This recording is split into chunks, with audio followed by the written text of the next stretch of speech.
Welcome to the Trump Breaking News Network, your daily source for up-to-the-minute Trump news. Join us today and every day. Here's today's news. This is TBNN. Trump in Poland, 5 reasons why he is going there. By Kevin Paya.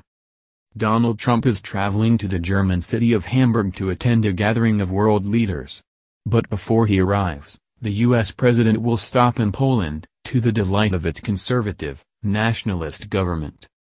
Jaroslaw Kaczynski, who leads the ruling Law and Justice Party, PiS, has said others in Europe are envious of the visit, mentioning Britain in particular.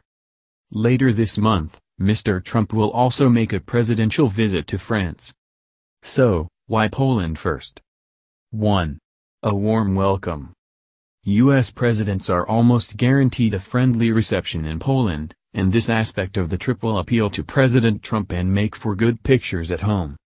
Authorities in Hamburg are expecting up to 100,000 protesters at the G20, and mass demonstrations are also expected in London when he finally makes a long-awaited state visit to the UK. But in Poland, the White House will be able to breathe easy. The ruling party will bus in 50 people per parliamentarian, according to the Gazeta Wyborcza newspaper, guaranteeing a friendly crowd of thousands for President Trump's speech in Warsaw's symbolic Kaczynski Square on Thursday. The square is home to a monument commemorating the 1944 Warsaw Uprising against the Nazis. Some argue the bust-in crowds are unnecessary. Unless they do something wrong, pretty much every American president is very popular and will get a warm welcome, says Professor Jaroslaw Kaczynski, an expert on Polish politics at the University of Sussex. 2. On the same page.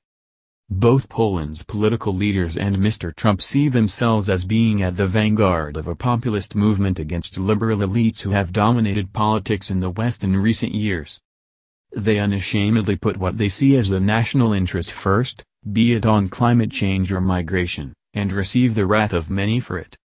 Both Kaczynski and Trump perceive themselves as those who can stop this liberal left political correctness offensive in the world, says Michał Żelazny, a columnist for Rzeczpospolita, an influential center-right newspaper. Paradoxically, the more you criticize Mr. Trump and the more you criticize Mr. Kaczynski, the more they feel they are right.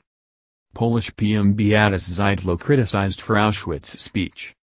EU targets Poland, Hungary and Czechs for not taking refugees. Since the PiS came into power in 2015, Poland has taken a confrontational stance within the EU and refused to abide by mandatory refugee resettlement quotas. Mr. Kaczynski once said that migrants traveling to Europe were carrying dangerous diseases. Reforms made by the government at home have also attracted criticism from human rights groups and led to further conflict with the European Commission, which says the rule of law is at risk.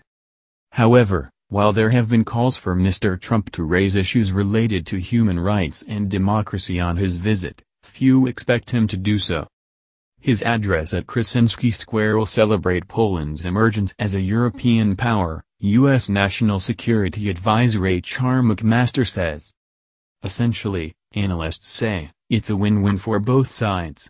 Mr. Trump will give Poland the prestige of a visit that will bolster the government against critics that say it has isolated itself, and he will get a warm reception in a major European country run by a government that shares some of his ideology. 3. Spend, on defense, and you shall receive.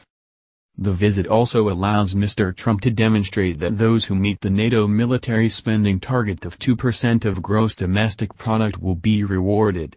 He is expected to praise Poland for being one of a handful of NATO members that do so. About 900 U.S. troops are currently in Poland as part of wider efforts to soothe the anxieties of NATO members in Eastern Europe fearful of Russia. Indeed, Mr. Trump's election caused some worry in Poland given expectations at the time that he could strike a grand bargain with Russian President Vladimir Putin, anathema to the Polish right. Those fears have been somewhat allayed since then, but many in the region are hoping he will recommit while he is in Warsaw to NATO's Article 5, the principle that an attack on any ally is an attack on them all. 4. Snub to the EU?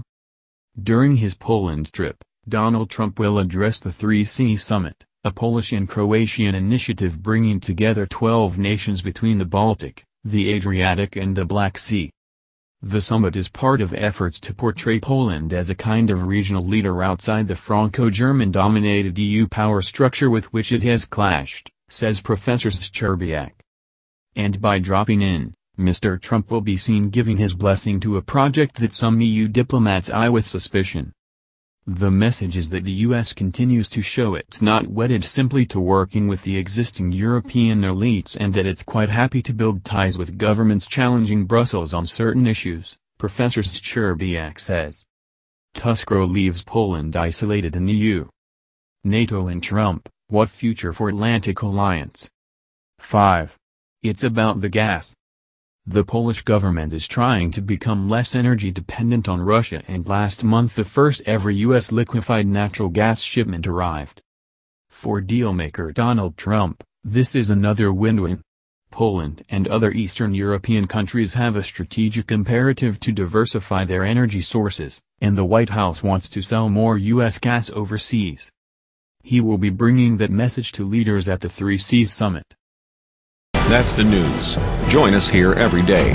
Be sure to subscribe and click the bell. See you next time. This is TBNN.